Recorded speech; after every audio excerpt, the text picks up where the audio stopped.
et à vous tous qui me suivez. Je suis Brogui, votre ami. Ce petit moment me permet de revenir dans les affaires de notre royaume pour répondre aux questions qu'un bien-aimé m'a posées suite à mes interventions précédentes. Je vais profiter de ces questions pour essayer d'éclairer ceux-là qui me suivent. Voilà, je ne suis pas hostile aux questions et par contre j'encourage d'ailleurs que les gens me posent des questions parce que je crois que lorsqu'on prêche sous les sceaux et il y a des séances questions et réponses qui interviennent. Pourquoi? Parce que nous savons que lorsqu'un mystère est révélé, il y a toujours un élément surnaturel qui accompagne cette révélation. C'est pourquoi nous nous tenons dans cette position pour essayer d'éclaircir les choses. Voilà, le frère m'a posé la question, la première question c'était que parce qu'il m'a entendu dire que Israël qui se trouve en Palestine, c'est pas la vraie Israël, et que l'Israël du temps de la fin, c'est ce peuple-là qui était dispersé au-delà des fleuves de Couche. Nous avons lu les Écritures parlant de ces peuples-là.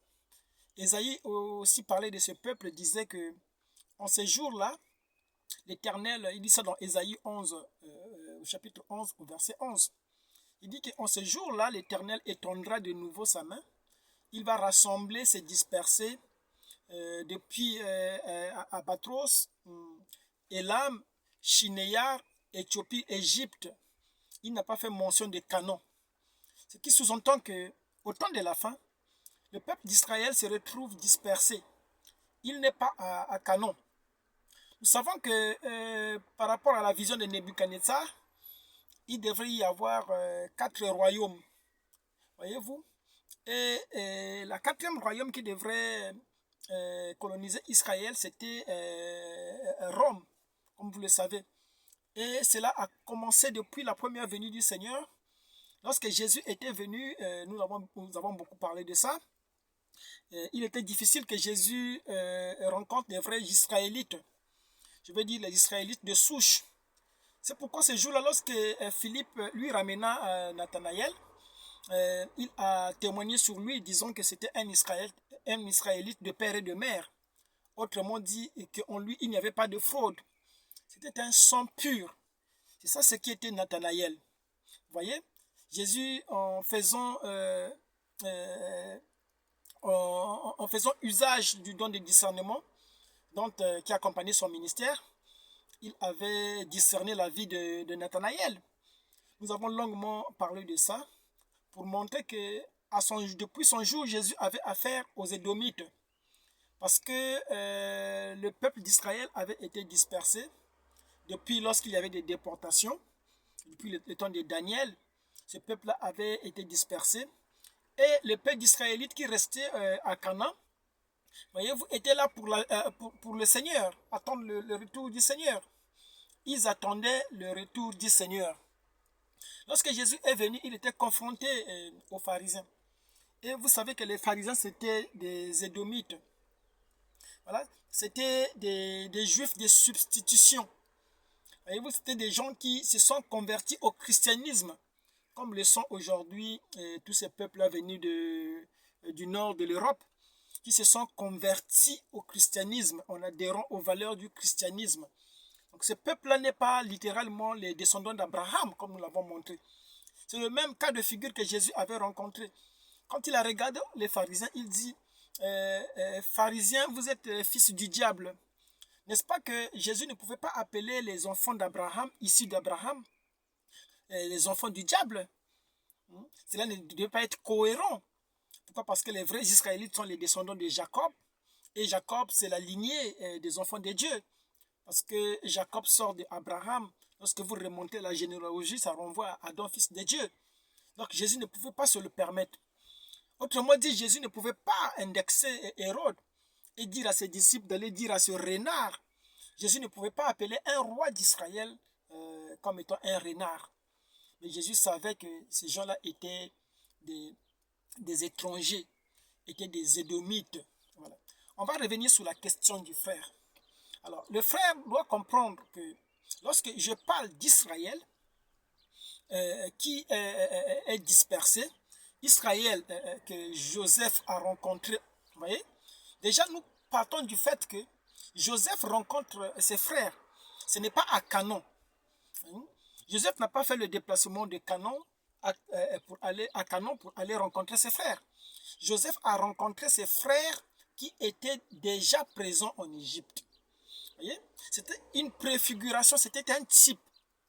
Lorsque Joseph a fini avec son épouse, une fois que l'épouse était dans l'enlèvement, voyez, Joseph s'est tourné. Voyez, Joseph n'a pas fait le déplacement. Il s'est tourné auprès de ses frères qui étaient toujours là avec lui, qui pensaient que Joseph était un Égyptien, un étranger par rapport à eux. C'est enfin que Joseph maintenant s'est tourné vers eux pour se révéler à eux. Oui. Donc Joseph n'est pas parti les rencontrer ailleurs, mais ce sont les frères qui étaient déjà présents en Égypte. Or, l'Égypte typifiait le monde des nations. Nous avons montré que le monde des nations, c'était l'Ouest, parce que l'évangile devait partir de l'Est pour l'Ouest. Jésus l'a dit, que si on vous dit que le Messie est dans le désert, n'y allez pas. Il est, je ne sais pas, en Australie, n'y allez pas. Il est en Chine, n'y allez pas. Mais le Messie devait suivre la trajectoire du soleil. C'est-à-dire qu'il devrait partir de l'Est pour l'Ouest. Et lorsque nous parlons des nations, nous parlons de ce monde-là de l'Ouest. Voyez? Donc c'est dans ce monde, cette configuration, que Joseph devrait rencontrer ses frères. Maintenant, il arrive qu'au temps de la fin, voyez, lorsque Dieu vient voir Frère Branham le jour que Israël est devenu une nation, c'était pour donner, c'était pour lancer le ministère de Frère Branham. Parce que Frère Branham avait quelque chose, il donnait la commission à Frère Branham, parce que Frère Branham avait quelque chose à voir pour ramener Israël au Seigneur. Nous voyons qu'au temps de la fin, une fois que voilà, l'épouse est enlevée, une fois que l'épouse est enlevée, le Seigneur devrait se révéler maintenant à son peuple. Nous avons déjà expliqué cela, non? Lorsque nous parlions de la semaine messianique, qui devrait intervenir avec deux individus, qui devait intervenir avec deux individus. Jésus est venu, il a accompli la première partie de la semaine. Il restait un temps, deux temps et la moitié d'un temps, donc par l'Apocalypse, et qui concernait les 3 ans et demi pour compléter la rédemption. Et nous savons que cette phase-là était concernée par Frère Branham, parce que Frère Branham était celui qui endossait le ministère du Messie au temps de la fin. C'était lui l'agneau qui était comme immolé dans l'Apocalypse. C'était un agneau qui n'était pas immolé. Il était comme immolé. Frère Branham dit parce qu'il y avait le sang du premier agneau sur lui. Il y avait la vie du premier agneau sur lui. Parce que le sang, la vie se trouve dans le sang, comme vous le savez. Le sang typifie la vie. C'est pourquoi il disait que si Jésus venait, si Christ venait en ce jour-ci, il ne viendra pas nous montrer les marques de clous dans ses mains. Il viendra pour manifester la même vie. Et nous avons vu Frère Branham manifester cette vie-là de Christ. Il pouvait nous tourner le dos et discerner les pensées des gens. Il adoptait le même langage que Christ, qui consistait à simuler en se dissimulant. Il dit que Jésus disait que le Père est plus grand que moi. Et Frère Branham disait aussi que les choses que je fais, ce n'est pas moi, mais c'est le Seigneur Jésus-Christ. Voyez? Donc il endossait le ministère du Messie. Une fois qu'il a fini de traiter avec l'Église, une fois que l'Église était à la maison, voyez-vous, c'est là que devrait commencer le mystère d'Israël. Pourquoi? Parce que Israël est appelé, voyez-vous, par deux témoins. Apocalypse 11. Qu'on appelle, il y avait Moïse, il y avait Élie. Frère Branham dit que Moïse devrait être avec. Mais pourquoi Élie, pourquoi Moïse? Nous avons dit que Moïse typifiait l'esprit des prophètes, et plutôt Élie typifiait l'esprit de la prophétie, et Moïse typifiait la loi. Donc il y avait les prophètes et la loi. Parce que Jésus, quand il est venu dans sa première venue, il était rendu témoin. Ceux qui ont rendu témoignage de lui, c'était les prophètes et puis la loi. Voilà pourquoi, pour préfigurer sa seconde venue, il a amené les 3 disciples à la montagne de la transfiguration. Et lorsqu'il est monté au-dessus de la montagne, vous voyez, il y avait d'un côté Moïse et Élie qui interagissait avec lui. Jusqu'à ce que Pierre, voyant cela, était confondu, croyant que c'était 3 ministères. Il a voulu construire des dénominations dessus. Il a voulu dissocier ces 3 ministères-là. Autrement dit, voyez, c'est ainsi qu'une nuée est venue les couvrir et la voix a parlé. Celui-ci, il n'a pas dit ceci, mais celui-ci est mon fils. Écoutez-le. En ce moment, Moïse et Élie avaient disparu. Ils étaient confondus en Christ. Voyez, c'était la même voix. C'était l'unité, voyez-vous. Christ qui exerçait le ministère de Moïse et d'Élie, conformément à la prophétie que cette femme-là a donnée au Branham Tabernacle. Quand il dit que Frère Branham, l'esprit d'Élie, Moïse et de Christ est en œuvre dans ce tabernacle, Frère Branham interprète cela, il dit que cela s'est accompli de façon parfaite. Donc dans le Branham Tabernacle, après l'enlèvement de l'épouse, il y avait la manifestation de l'esprit d'Élie, l'esprit de Moïse et de Christ. Vous voyez, c'était pour interagir avec Israël. Pourquoi? Parce que nous savons que le mystère d'Israël, ou sinon si vous voulez savoir l'identité du peuple d'Israël, n'était pas connu. Parce que après que Titus ait visité Israël, voyez-vous, après la destruction du temple de Jérusalem au temps de Titus, conformément à la prédication de Jésus qui avait prophétisé le malheur sur Jérusalem, et disons qu'il avait voulu rassembler Israël comme une poule rassemble ses poussins, mais Israël n'avait pas voulu. C'est pourquoi il avait dit que celui qui est dans les champs ne rentre pas en ce jour-là. Les gens devraient fuir. Et en ce jour-là, la petite partie qui restait en Israël, vous voyez, devrait être partie dans la dispersion, était parti se réfugier en Afrique. Vous voyez, ce peuple-là s'était parti se réfugier en Égypte, en Éthiopie. Donc il n'y avait pratiquement plus personne du côté d'Israël. Donc au temps de la fin, alors qu'Ésaïe avait prophétisé qu'il étendra de nouveau sa main, c'est-à-dire qu'il y aura une démonstration de l'esprit pour rassembler ces peuples. Voyez-vous? Parce que les gens aujourd'hui, c'est quoi ce qui se passe avec les gens? Ils croient en des choses littérales. Lorsqu'ils lisent l'Apocalypse, voyez, ils veulent lire l'Apocalypse comme un roman photo, plutôt un roman d'histoire. Ils veulent lire l'Apocalypse comme un livre, voyez-vous, ordinaire. Or, Apocalypse, c'est un livre de symboles. Lorsque l'Apocalypse parle de 144 000, voyez-vous, les humains ou les théologiens modernes pensent qu'il s'agit des individus qu'on peut compter, une personne jusqu'à 144 000 personnes. Non, on ne parle pas de 144 000 personnes. Les 144 000, c'est un symbole. Il faut l'esprit prophétique pour expliquer ce que ça signifie. Parce que tout ce qui est dit dans l'Apocalypse, ce sont des symboles.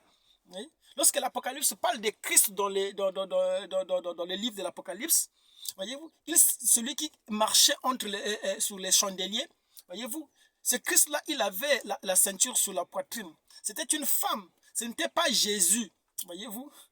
Vous savez que Jésus lui-même aussi est devenu Christ. Christ, c'est un esprit, voyez-vous. Alors, nous n'allons pas rentrer là pour décortiquer qui est Christ. Nous sommes en train de montrer que le livre de l'Apocalypse, c'est un livre symbolique. Tout ce qui est dit dans l'Apocalypse est un symbole à déchiffrer. L'Apocalypse parle des montagnes, parle des sauterelles, voyez-vous. Faut même interprète même quand les gens parlent de la tribulation. J'ai rencontré un frère qui me disait, oh, frère Branham a dit, lorsque l'église sera enlevée, il y aura la grande tribulation sur la terre. Vous vous dites que vous êtes enlevé, mais où est la grande tribulation? J'étais très surpris.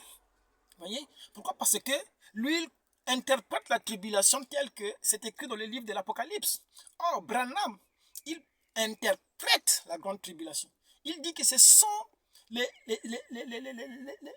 il dit que ce sont les idées odieuses qui amènent les gens, voyez-vous, à dire montagne tombée sur nous, voyez-vous, des choses qui se passent dans leur imagination, voyez-vous, qui amènent les gens à dire montagne tombée sur nous. Donc lorsqu'on parle des sauterelles qui vont manger les corps des femmes, de toutes ces choses-là, il s'agit des maladies, il ne s'agit pas de choses littérales. Ainsi, lorsqu'on parle, on mentionne 144 000 dans la prophétie, voyez-vous, il ne s'agit pas des gens littéraux qu'on peut compter de 1 jusqu'à 144 000. Ça, ce sont les témoins de Jéhovah qui croient ça. Ils ont prêché ça, les témoins de Jéhovah, depuis longtemps, que ceux qui seront sauvés, ce ne sont que 144 personnes. Et aujourd'hui, ils ont été confondus parce qu'ils ont évangélisé le monde entier. Et on se rend compte que parmi les gens qu'ils ont évangélisés, le nombre dépasse largement 144 000. Donc eux-mêmes, ils sont en train de se disputer des places. Or, nous savons que c'est là, c'est la confusion qui est produite par le manque de révélation. Mais nous sommes les fils du prophète. Nous comprenons l'Apocalypse à travers, non pas l'encyclopédie, non pas à travers la rousse, mais à travers la parole révélée qui est notre dictionnaire. Voyez, ce sont des termes que nous interprétons aujourd'hui en utilisant le dictionnaire. Le dictionnaire, c'est quoi? C'est l'interprétation que le voyant donne de la parole de Dieu. Donc, lorsqu'on parle de 144 000, gardez à l'esprit que c'est un symbole. Voyez. Donc, je disais qu'au temps de la fin, on a vu Jésus venir avec Élie et Moïse. Alors, nous avons expliqué lorsque nous parlions sur le mystère de la dynamo, nous nous sommes appuyés sur la vision de Frère Branham, non? Qui avait vu la première réunion qui était le réveil de ceux de l'Ouest, le réveil de la Odysséen. Il dit que ces gens-là se tenaient debout et disparaissaient vers l'Ouest. Nous pouvons comprendre de qui il s'agissait. C'est de la civilisation de l'Ouest, de l'évangile au temps de la fin. Voyez? Il dit que pendant que je regardais vers le midi, j'ai vu une autre réunion des gens qui étaient un peu comme spéciales. Et Frère Branham s'est demandé, sont-ils tous des blancs? Alors, lorsque Frère Branham se demande, ça veut dire qu'il était préoccupé. Sont-ils tous des blancs? C'est là où il constate qu'il s'agissait de la grande race noire. Donc, c'était une réunion ségrégationniste. Voyez-vous? C'était une réunion raciale. Ça ne concernait pas les blancs. Les blancs n'étaient pas concernés. C'est-à-dire les nations n'étaient pas concernées. Les nations étaient déjà dans le grenier. C'était une réunion spéciale. Il dit qu'il y avait le bruit de la dynamo et puis l'ange du Seigneur était avec eux. Lui-même, Branham aussi ne faisait pas partie de cette réunion. Vous voyez? Pourquoi? Parce que Branham, en tant que prophète des nations, en tant que messager, il appartenait à l'église des nations. Voyez-vous? Il regardait ces choses de loin. Voyez? Pourquoi? Parce que nous devons faire le distinguo entre Branham lorsqu'il parle de son ministère. Il dit que mon ministère a eu du succès en Afrique. Lorsqu'il parle de son ministère, il ne parle pas de son ministère comme étant l'évangéliste. Parce que vous savez que l'évangéliste n'était pas ça, son ministère. Il n'était pas appelé pour être un évangéliste. Mais il a fait l'œuvre d'évangéliste en attendant. Parce qu'il devrait être loin pour aller vers l'ouest, ainsi venir avec les sceaux. C'était ça son ministère à lui, révéler les sceaux. Voyez? Mais avant cela, il a produit le ministère comment on appelle, de l'évangéliste. Donc son propre ministère, c'est Apocalypse 10:7. Il dit que mon ministère à moi, c'est-à-dire Apocalypse 10:7, a eu le succès en Afrique. Voyez-vous? Donc lorsqu'on arrive dans cette configuration, c'est lui qui devrait appeler Israël. Alors, quand Christ appelle Israël, remarquez que la même projection de la montagne de la transfiguration se produit de nouveau. On voit Christ qui est là. Il y a Élie et Moïse. Nous avons expliqué Élie, c'était l'esprit des prophètes, et Moïse, c'était la loi. Donc il fallait la loi et l'esprit des prophètes pour appeler Israël. Parce qu'avec Israël, nous voyons qu'il va pour montrer les marques des clous dans ses mains. Il ne va pas pour produire la vie, voyez-vous, mais il va pour montrer les marques des clous. C'est comme ça que Israël va le reconnaître. Là où les gens le reconnaîtront par la vie, c'est pour les nations. Voyez-vous, les nations devaient reconnaître à travers la vie. Mais pour Israël, pour qu'ils se rendent compte que c'était lui, ils doivent voir les marques de clous dans ses mains. Voyez-vous, c'est comme cela que Israël prendra conscience qu'il s'agit.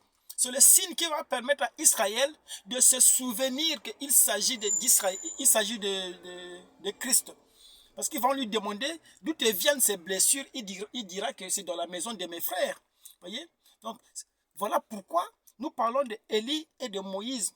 Nous avons interprété les marques de clous dans ces mains. Frère Branham dit que s'il s'agit de préceptes et de dogmes.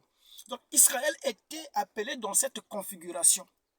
Et c'est là cadre avec ce que Frère Branham dit dans les 70 semaines de Daniel. Lorsqu'il parle d'Israël, comment il naîtra en un jour. Il dit qu'Israël naîtra en un jour parmi, voyez, les rabbins. Ce sont les rabbins. Alors, nous allons décortiquer ce mot-là. Qu'est-ce que les rabbins pour Israël? C'est quoi qu'on appelle les rabbins pour les Juifs? Les rabbins, ce sont les prophètes pour les Juifs.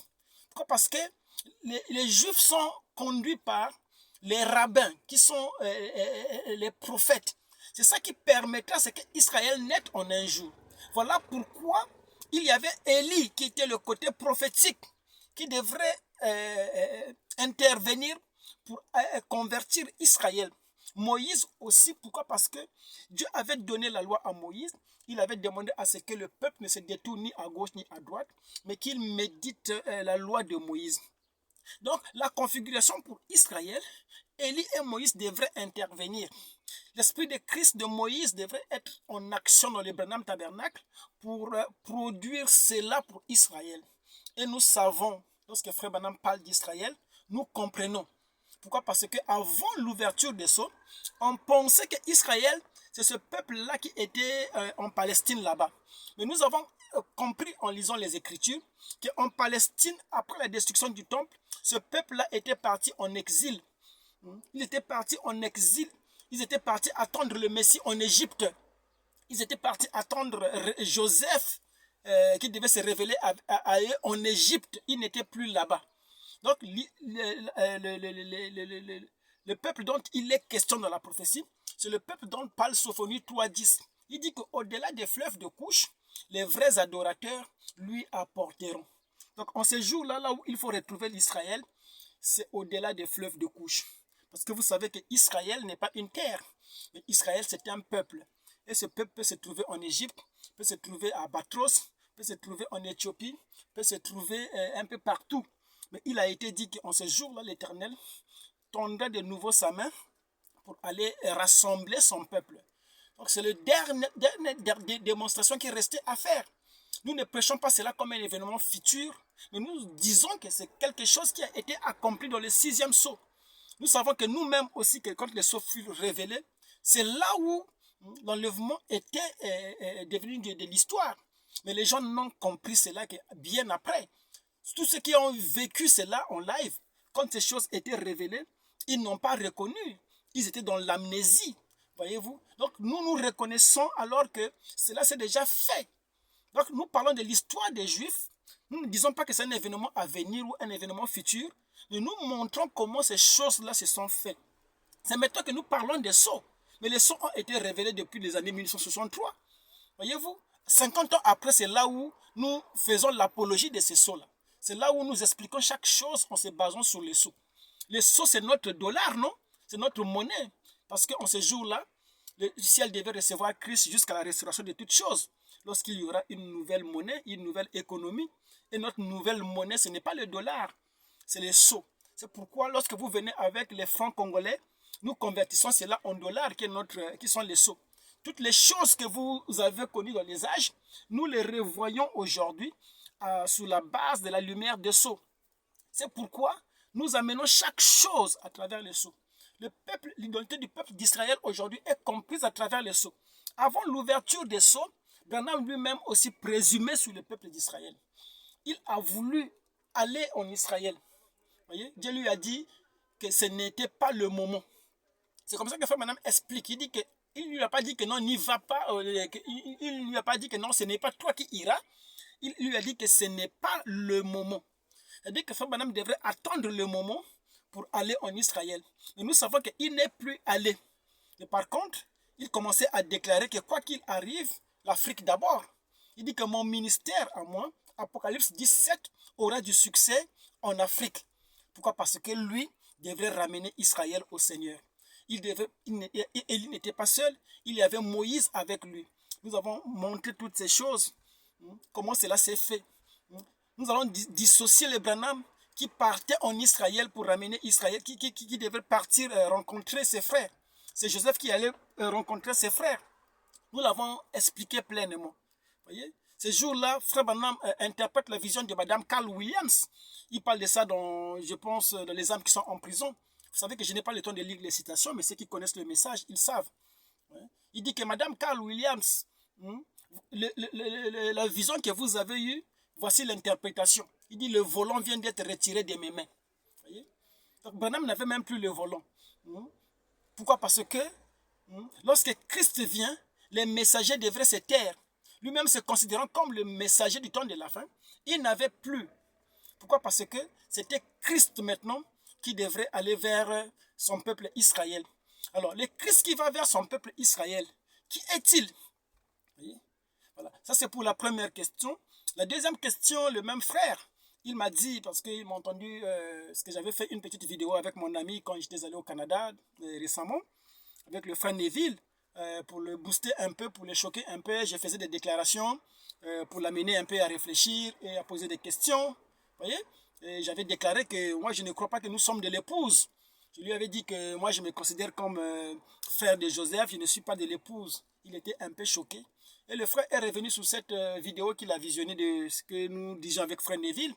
Il m'a dit, frère Guy, tu dis que tu n'es pas de l'épouse, tu es frère de Joseph. Alors, les sceaux avaient été donnés pour l'épouse parce que c'est les sceaux qui devraient apporter la foi pour l'enlèvement. Pourquoi tu fais l'apologie des sceaux si tu n'es pas de l'épouse?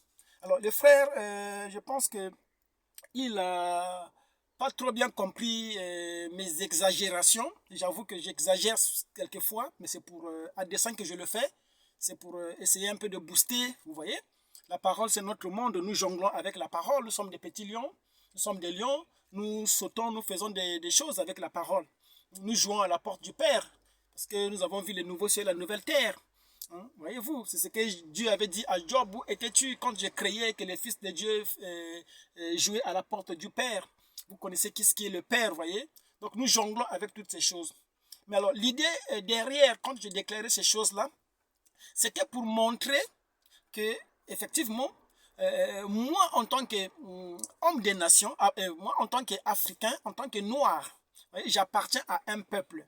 Et le peuple dans lequel moi j'appartiens, il est catégorisé, il est catégorisé non pas faisant partie des nations, mais faisant partie du peuple de Dieu qu'on appelle Israël. En cette qualité, je me positionne comme un homme un Israélite. Je ne me positionne pas comme un homme de nation. Parce que Branham disait que nous, les Branham, il dit que nous sommes des les anglo-saxons. Et vous savez que moi, je ne suis pas un anglo-saxon. Donc, je ne peux pas reprendre ça. Voyez-vous? Quand Branham dit que nous, les anglo-saxons, il parle d'eux. Mais moi, en tant qu'Africain, je ne peux pas me positionner comme tel parce que je ne suis pas un anglo-saxon. Il dit que nous, les anglo-saxons, nous étions des idoles, des idolâtres. Nous sommes des païens, nous ne connaissions pas Dieu, nous adorons les idoles. Voyez-vous? Hein? Il s'identifie en tant qu'un homme, un anglo-saxon. Mais moi, je ne le suis pas. Voyez? Dans cette position, je vais dire que je ne suis pas de l'église, je ne suis pas de l'épouse. Mais le problème, c'est quoi? C'est qu'aujourd'hui, lorsque nous parlons de Christ, les gens se font des idées. Ce sont des termes, comme je disais, que nous jonglons avec la parole. Ce sont des termes que nous utilisons. Lorsque nous disons que Christ est venu aujourd'hui, il se dirige tout droit vers les Juifs. Voyez-vous, il présente les marques qui sont dans ses mains.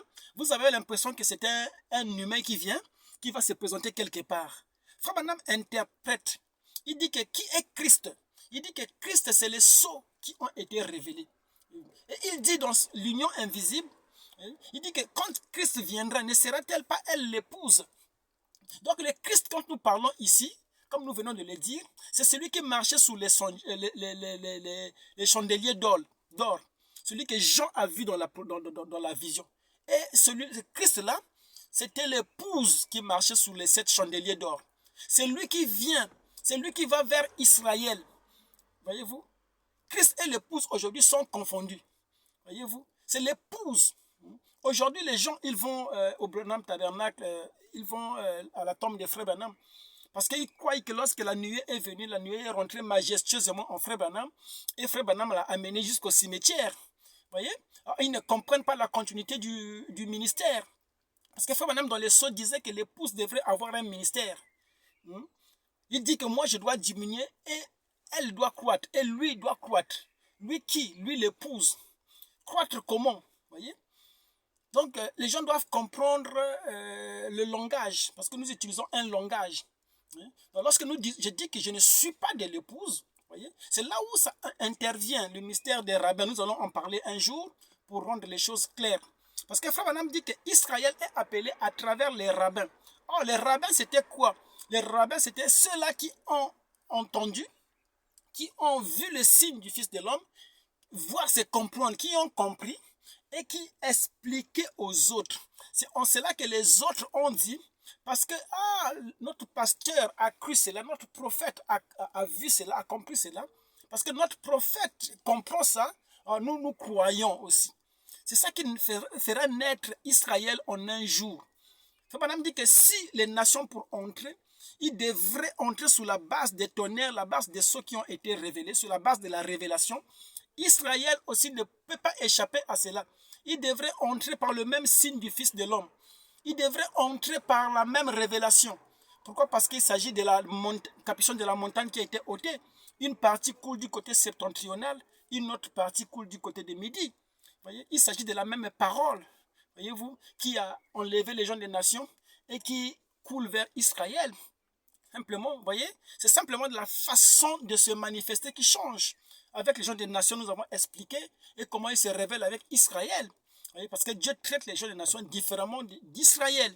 Voyez, la révélation ou l'identité du peuple d'Israël est connue dans le 6e sceau. Parce que dans le 6e sceau, c'est le sceau des trompettes. C'est là où les trompettes ont sonné. C'est le sceau que Élie et Moïse ont révélé. Moïse typifiait les morts révélés, les morts ressuscités. Élie, c'était, voyez-vous, les vivants qui sont partis en enlèvement. C'était l'esprit de la prophétie et l'esprit de la loi. Voyez-vous, ce sont eux qui ont révélé l'identité du fils d'Israël. Parce que Israël, c'était un peuple qui était recommandé. Un peuple qui était collé à la loi. Un peuple qui croyait aux prophètes, qui croyait aux rabbins. Voyez-vous, il fallait qu'Élie soit là pour que Israël se convertisse. Je viens de parler de toutes ces choses-là. Je dis des choses de façon survolée, mais je crois que les aigles comprennent de quoi je suis en train de parler. Voyez? Donc, il fallait que le 6e sceau soit révélé. Le 6e sceau révèle l'identité du fils d'Israël. Avant la révélation du 6e sceau, Branham lui-même ne pouvait pas comprendre le mystère. Pourquoi? Parce que l'identité d'Israël était cachée dans le 6e sceau. Voilà pourquoi Branham, alors que le son n'était pas tellement clair pour lui, il savait que c'est lui qui allait accomplir tous ces types-là. Voyez-vous? Mais il ne savait pas comment. Sinon, il ne serait pas tenté d'aller en Israël, par l'Égypte. Sinon, il ne serait pas tenté de prêcher sous les trompettes. Vous voyez que lorsqu'il a voulu littéralement prêcher sous les trompettes, on lui a dit non, tu as déjà prêché, mais de façon surnaturelle. Est-ce que Branham lui-même avait conscience qu'il avait prêché de ça, de façon surnaturelle? Sinon, il ne l'aurait pas voulu prêcher encore sur ça. Donc, il y avait des choses qui se sont faites de façon surnaturelle, parce que ces choses-là dépendaient des sceaux directement. Nous savons que le sceau, c'était Christ. Même Jésus sous la terre ne comprenait pas, ne comprenait pas la globalité des sceaux. C'est un mystère qui s'est révélé dans l'état. Voilà pourquoi nous voyons Frère Branham, jusqu'à la fin de ses jours, il languissait pour prêcher un sujet qui était la bête du commencement. Mais Frère Branham, tu avais déjà prêché sur le serpent, la sémence du serpent. Pourquoi tu veux revenir sur la bête du commencement? Il dit que c'est une révélation que je viens de recevoir il n'y a pas longtemps. Il dit que je languis, c'est une prédication, je dois en faire une prédication de 4 heures du temps, prêcher sur la bête du commencement. Quand on lui pose la question, Frère Branham, où est-il le serpent du commencement? Voyez-vous, il n'avait pas de réponse. Le Saint-Esprit lui dit, dis-leur qu'il est ici maintenant là. Le Frère Branham, on ne voit pas la queue du serpent, on ne voit pas le serpent là. Mais il dit qu'il est ici maintenant là. De quoi s'agissait-il? C'est pourquoi nous croyons, comme le dit le frère que je vénère beaucoup, Brogil. Il est très courageux, j'aime bien la façon qu'il présente les choses. Brogil, il n'a pas froid aux yeux. Je ne pourrais pas parler comme lui. Lui, il ne va pas par 4 chemins. Il dit des choses clairement. Il dit que tout ce que Branham croyait avant les sceaux était faux. C'était contraire. Voilà pourquoi nous faisons l'apologie des sceaux. C'est notre monnaie. Tu viens avec les francs congolais, les kwanza, on va monnayer ça en dollars. Les sceaux doivent nous dire qu'est-ce qu'il en est. Tout ce qu'il y avait avant, tout ce qu'on a prêché comme évangéliste, là, nous mettons de côté. Voyez-vous? Il fallait que le 6e sceau soit révélé. Or, lorsque le 6e sceau est brisé, on voit un peuple qui criait. Jusqu'à quand? Jusqu'à quand? De quel peuple s'agit-il? Il s'agit de 144 000. Voyez-vous? Il s'agit de ce peuple-là qui avait été martyrisé. Quel est le peuple qui a été martyrisé en groupe? Ce peuple qui attendait sous l'autel. C'est le peuple qui a vécu la traite négrière. Il ne s'agit pas d'un autre peuple. C'est le peuple-là qui a été martyrisé. Le peuple qui a été vendu comme des esclaves, qui a été abattu. Les Juifs qui sont chez Netanyahou là-bas n'ont pas vécu cela. Ces Juifs qui sont là-bas n'ont pas vécu cela. Voyez-vous? Il s'agit du peuple noir. Ce peuple-là qui a vécu la traite négrière. Ce peuple-là qui a été martyrisé. Et le peuple qui criait vengeance. Jusqu'à quand Dieu va-t-il venger la traite négrière? Jusqu'à quand Dieu va-t-il venger les atrocités de la colonisation? Ce peuple-là qui languissait. C'était ça, Israël. Voyez-vous, la vraie identité d'Israël. Voilà pourquoi Sophonie dit qu'au-delà des fleuves de Couche, dans ces contrées dispersées au-delà du fleuve d'Éthiopie, il dit c'est là où les vrais adorateurs viendront. Ce sont eux-là qui m'apporteront des offrandes. Ce sont eux-là, voyez-vous, qui sont agréés. C'est ce peuple-là d'Israël, cette race dispersée, le peuple qui sera rassemblé, qui a été parsemé dans les îles de la mer. Voyez-vous, c'est ce peuple qui a été rassemblé aujourd'hui à travers l'Élie et Moïse. Voyez-vous, qui devrait intervenir dans Apocalypse 11 en rapport avec le 6e sceau pour rassembler ce peuple. Ce n'est pas un événement futur. Nous sommes en train de montrer ce qu'il en était. Voyez-vous, voilà pourquoi il y a eu beaucoup de confusion. Branham lui-même qui était le messager qui cherche à aller en Palestine, croyant qu'il trouvait là-bas les Juifs. Mais Dieu savait que les sceaux devraient être révélés un jour. Et lorsque les sceaux seront révélés, il comprendra l'identité du peuple d'Israël. Il dit non, ce n'est pas encore le moment. Toi, occupe-toi des gens des nations. Prêche comme Paul. Voyez-vous, sois un évangéliste. Voyez-vous, restaure l'autel. Christ viendra pour accomplir ces choses-là. Parce que Christ devrait accomplir le Nouveau Testament, l'Ancien Testament, Jésus, et Branham devrait accomplir le Nouveau Testament. Tous les types de l'Ancien Testament étaient accomplis en Christ, en Jésus. Voyez? Et tout ce qui était de l'ordre du Nouveau Testament et de ceux-là que Jésus n'avait pas pleinement accompli, voilà, devait s'accomplir pleinement en Branham. Pourquoi? Parce que la semaine messianique avait pour rôle d'accomplir la loi et les prophètes, d'accomplir toute la Bible. Voilà pourquoi Branham dit que le message de cette chose, c'est le message de la Bible tout entière. Les 7 sceaux terminent le Nouveau Testament et le sel. Oh, j'ai terminé mon temps. À chaque fois, je déborde, mais c'était tellement merveilleux. Et je crois que vous avez aimé. Et comme j'aime le dire, hein, personne n'a la vérité infuse. Vous voyez? Nous tous, nous sommes enseignés de lui. Nous tous, nous dépendons de la révélation. Et puis, nous croyons que la révélation est souveraine. Voyez-vous? Ce n'est plus le jour de l'homme où il y avait la hiérarchie. Aujourd'hui, c'est le jour de l'esprit. L'esprit agit de façon délibérée. Nous rendons honneur à la ville et nous félicitons tous ces prédicateurs, à l'instar de mon bro Gilles, qui a pris pleinement position pour la parole. J'aime aussi écouter le docteur Capé depuis Kinshasa. Il fait de bonnes choses. Et le dimanche, je n'ai pas envie de sortir, j'ai envie de l'écouter. Parce que, en tout cas, il ne jure que par la parole, par les sceaux. Et le son est tellement clair que cela nous fait jubiler. Pourquoi? Parce que nous sommes lui la parole. Merci beaucoup. C'était Brogui, votre ami.